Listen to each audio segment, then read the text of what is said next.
Soy Biografía Mutante, estoy en Sañogasta, departamento de Chilecito. Estoy en un camping de Sañogasta, que tiene un río muy lindo.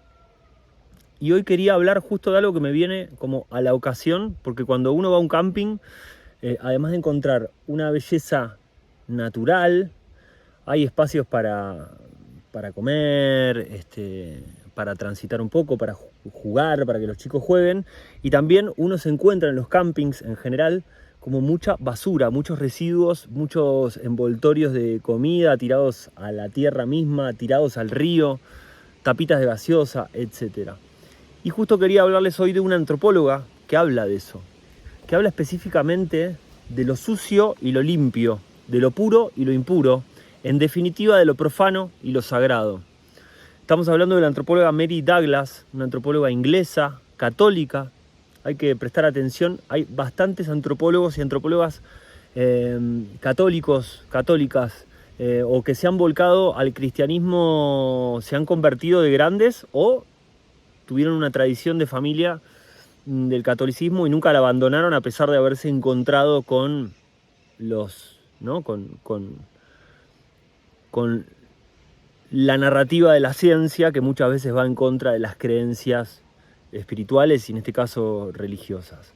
Mary Douglas es una antropóloga inglesa que se dio cuenta de algo yendo al baño de las casas de sus amigos, de sus familias amigas. Iba al baño y empezaba a darse cuenta que los baños se ordenaban de diferente manera y que había diferentes nociones según cada familia de lo que era algo limpio y algo sucio. A partir de eso empezó a prestarle atención a la decoración de los ambientes de las casas inglesas. Mary Douglas es de los años 60, escribe su mayor corpus teórico entre los 50 y los 60. Para poner en contexto, ¿qué estaba pasando en los años 60? Estaba pasando el swing en London, los 60s en Londres, el hipismo, la música beat, la explosión de la cultura joven, en definitiva la explosión de un nuevo segmento de consumo, un nuevo nicho de consumo generacional. Aquellos jóvenes entre 15 años y 20 y pico de años dejaban de estar en un universo donde vos eras niño o adulto. Antes un niño usaba pantalones cortos hasta determinada edad y después prácticamente se casaba, y lo mismo las mujeres. Empezó a haber otro rango etario transicional, que es el de la adolescencia y el de la juventud. Todo ese tiempo entre que ya no sos un niño o una niña y todavía no te casaste y formaste tu propia familia. Esa transición donde estás dejando tu familia de origen hasta que formes tu nueva familia. Mary Douglas estaba como conmovida por lo que estaba pasando en esa época, porque obviamente, pongámonos en contexto, hipismo, pelos largos, ropas cada vez más ambiguas y cada vez más evitando la distinción entre hombre y mujer. Pensemos a una antropóloga católica con una idea muy binaria y clara de lo que tiene que ser el rol del hombre y la mujer en una sociedad occidental, bajo la creencia del catolicismo. Empieza a sorprenderle cómo se está transformando ese mundo. O sea que es una antropóloga que sí trabaja con otras culturas, sí viajó, hizo estudios con otras culturas. Hoy no tengo la bibliografía porque estoy en el medio de un camping para citarla, pero la otredad la tuvo en sus propios ojos. La otredad fue generacional. Por eso la antropología puede estudiar o nos habilita a entender como disciplina la otredad. La otredad puede ser una otredad de gente que está geográficamente en otro lado o gente que puede vivir con nosotros en la misma casa, pero que generacionalmente no tiene nada que ver. Entonces Mary Douglas empieza a hacer esta distinción. Dice, lo que yo me doy cuenta es que a través de las culturas hay una clara división entre lo limpio y lo sucio. Sabemos qué cosas son las que están limpias y sabemos cada uno qué es lo que está sucio, pero que eso no es un universal. Lo que para mí es limpio, por ejemplo, lo que para mí es higiene, pensemos en el contexto del COVID, en el contexto del mate, bebida de infusión sudamericana, principalmente Argentina, Uruguay, Paraguay y Chile, y sur de Brasil, que tomás mate desde esta bombilla, el sorbete, y este mate lo cebás y lo compartís. Y toda la gente toma de este mate sin limpiar este adminículo, ¿no es cierto? Sin limpiar el adminículo. ¿Esto está limpio o está sucio para ustedes? Este mate que acabo de tomar, ¿está contaminado o está acético? Bueno, lo limpio y lo sucio es una definición que se construye culturalmente y que varía en regiones del mundo e incluso generacionalmente. Para los jóvenes de los años 60, lo limpio remite incluso a la idea de burguesía, a la idea de comodidad, a la idea de aquel orden que los padres ejercían por sobre los jóvenes, un orden que reprime. Entonces el hipismo se revela en cierto sentido, cuestionando los límites entre lo limpio y lo sucio. Por eso siempre se habla de los hippies sucios, de que no se bañan, de que tienen hábitos poco higiénicos. Bueno, la limpieza y la suciedad como también una provocación o una forma de medida entre generaciones y como una forma de medir quizás el cambio cultural de una generación a la otra. Mary Douglas, antropóloga, les decía que se empezó primero a sorprender con cómo disponían en los baños de las casas de sus amigos y amigas las diferentes cosas, dónde ponían el papel, dónde ponían el jabón, cómo acomodaban los distintos adornos, cómo era la limpieza del inodoro, cómo era la limpieza de la bañera. Empieza a llamarle la atención todo eso.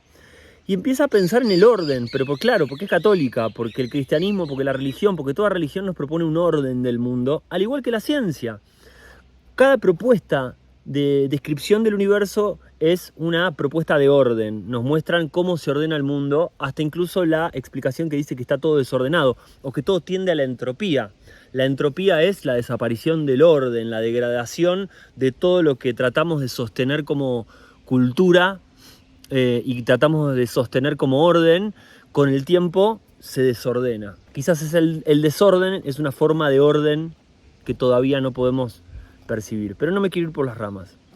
Lo que dice Mary Douglas es que existen clasificaciones no naturales, pero que es algo prácticamente del pensamiento humano entre lo puro y lo impuro. ¿Y de dónde viene lo puro y lo impuro? Bueno, lo limpio y lo sucio, crean o no, más allá de bromatología y de todos los estudios que se puedan hacer científicos para determinar si algo está limpio o sucio, si está contaminado o si nos puede enfermar o no, el usarlo o ingerirlo porque está sucio, tiene una explicación en el fondo mística, religiosa. ¿Qué quiero decir con esto? Bueno, Mary Douglas es una antropóloga que sigue la tradición del padre fundador de la sociología, Emile Durkheim, donde él explica que el hecho social o la vida en sociedad se puede empezar a pensar entre lo sagrado y lo profano. La vida sagrada, la vida de lo sagrado, de lo intocable, de lo indecible, de lo que hay que rendirle culto, de lo que no se puede profanar, obviamente versus lo profano, lo que podemos manipular, lo que podemos torcer, transformar y utilizar, lo que podemos consumir. Pensemos lo sagrado como los alimentos prohibidos que están en cualquier religión. Sobre todo en el judaísmo hay muchos alimentos prohibidos. Ustedes bien saben que el judaísmo propone que es una de las religiones, primero es la religión de la cual derivó el cristianismo, que Mary Douglas les decía que era cristiana. El judaísmo tiene muchas prohibiciones de la alimentación. ¿Por qué? Porque hay alimentos que son o impuros o puros o no conviene comerlos en determinados momentos. Bueno, eso es el orden de lo sagrado, lo que no se puede hacer porque es puro o impuro. Y después está el orden de lo profano, lo que podemos hacer, lo que podemos discutir.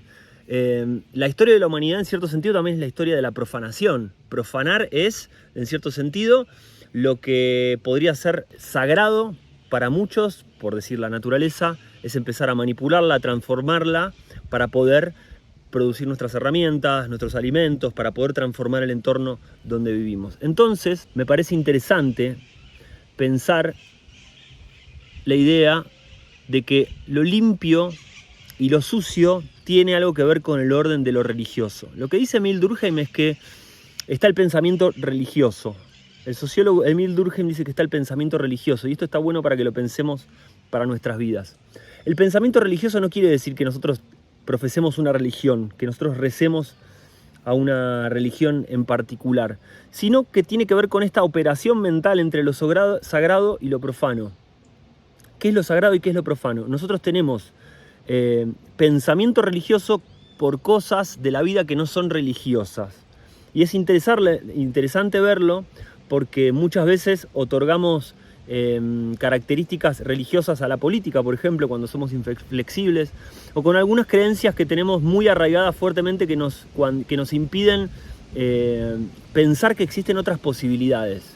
Pienso mucho en las ideas que nos pueden horrorizar, las ideas morales muy ancladas en una época determinada, o incluso en el debate entre padres e hijos. Podemos pensarlo también en la familia misma, cómo generacionalmente esto que miraba Mary Douglas, que estaba pasando en los años 60, los padres que ya no tenían nada que ver con los hijos, que eran todos de pelo largo y sucios. ¿Cómo puede ser que nuestro vínculo con nuestros padres o nuestros hijos esté mediado por ese pensamiento religioso, por lo que nosotros creemos que debe ser, por lo que nosotros creemos que tiene que ser así? Y cualquier alteración de ese orden, de esa forma de pensamiento nuestro, es digno de la horrorización, del escándalo, de la inmoralidad. No propongo que entremos ahora en un torbellino de relativizar todo lo inmoral, para nada, pero sí está bueno llevarnos como pensamiento a partir de todo esto, como aprendizaje o lección para la vida, pensar en qué somos religiosos aunque no profesemos una religión. ¿En qué somos religiosos? Hay un economista, filósofo liberal que se llama Antonini de Jiménez, que sigue la línea de Antonio Escotado, que es español, que lo pueden ver acá en YouTube. Dice algo interesante. Yo no soy muy de acuerdo con todo lo que dice, pero no importa. No hay que estar de acuerdo con la gente para escucharla y para nutrirse. Y dice que los marxistas son más religiosos que los católicos, por el dogmatismo de sus ideas, por la creencia del anticapitalismo que no les permite ver ni un solo beneficio del sistema, no les permite ver la complejidad del sistema. Y dice, si no querés ser religioso o si te molesta tanto la religión, hacete católico y por lo menos vas a misa una vez a la semana y el resto de la semana no obrás religiosamente, no estás pensando religiosamente, te movés en el mundo, vas y rezás un domingo a la semana. En cambio, los marxistas son religiosos todo el tiempo. A veces, por no hacernos cargo de nuestras cosas, de nuestras cuestiones rígidas, volcamos esa rigidez a todos los aspectos de la vida. Creo que ahí está lo que dice este tipo Antonini de Jiménez sobre esto. Che, ustedes los marxistas se ríen de religión, pero son más religiosos que los religiosos. A ver, ¿por qué? Porque no tienen su espacio para rezar, no tienen su iglesia, simplemente lo están ahí, volcando en todo el mundo y pretendiendo que todo el mundo profese la religión de ustedes. Para finalizar esto, bueno, les quería decir, Mary Douglas hace un trabajo muy muy grande interpretando antropológicamente uno de los pasajes del Antiguo Testamento, las abominaciones del Levítico. Ustedes saben que una de las dietas más vegetarianas del mundo son las dietas, no te digo que es vegetariana, pero que más restricciones de carnes tiene es la dieta del judaísmo ortodoxo. Las abominaciones del Levítico es un texto sagrado que habla sobre todos los animales que no se pueden comer, porque significan tal cosa, porque provocan tal cosa. Mary Douglas explica que probablemente haya habido una explicación funcional o una descripción funcional de esas prohibiciones en el mundo judío antiguo, pero que también estaban mediatizadas primero por lo simbólico, que probablemente hayan tenido una idea de, che, no comas estos animales porque te pueden hacer mal, porque te pueden caer mal, porque incluso ecológicamente puede generar un desabastecimiento de la zona y puede generar un desequilibrio ecológico. Estos animales están prohibidos. Y la explicación tenía más que ver con lo místico que con lo científico, obviamente, porque es el texto del Testamento Antiguo de vaya a saber cuántos miles de años. Pero es interesante pensar desde ese lado como Mary Douglas, una antropóloga cristiana, muy metida con estos temas, puede ser hasta medio como desde el horror de ver los cambios de esta época, pero se empieza a cuestionar esto, dice, todos tenemos una división entre lo limpio y lo sucio, es particular, no hay una norma total sobre eso, y en definitiva tiene que ver con lo puro y lo impuro, los alimentos puros, los alimentos impuros, las cosas puras, las cosas impuras, y como dice Emil Durkheim, entre lo sagrado y lo profano. ¿Qué es lo sagrado para vos y qué es lo profano? Si escuchaste hasta acá, me encantaría que me dejes algunos comentarios, que le pongas me gusta, esto le ayuda un montón que le pongas me gusta. Posta es impresionante cuando le ponen muchos likes a esto, cómo llega a más gente. Esta ha sido una deriva de pensamiento quizás más seria, Estoy haciendo unos videos acá de viaje, como bien saben, estoy medio en el road to nowhere, en un camino hacia ningún lado en específico. En realidad sí, voy a recorrer todo el Cuyo argentino. Y haciendo estos videos que tienen más que ver con el pensamiento en acción, el pensamiento que se me deriva conociendo lugares nuevos, que mostrándoles lugares nuevos tipo 5 lugares para que conozcas, tomate el colectivo tanto. ¿Vieron esos videos que hacen esas cosas? Que en definitiva no sé si sirven mucho, porque después terminás preguntando en la oficina de informes de cada lugar. Yo me saqué un pasaje y estoy preguntando. Preguntando se hace el camino. Y si esto te está copando, mirá, te dejo este video de acá, que seguro te va a cebar, te va a copar.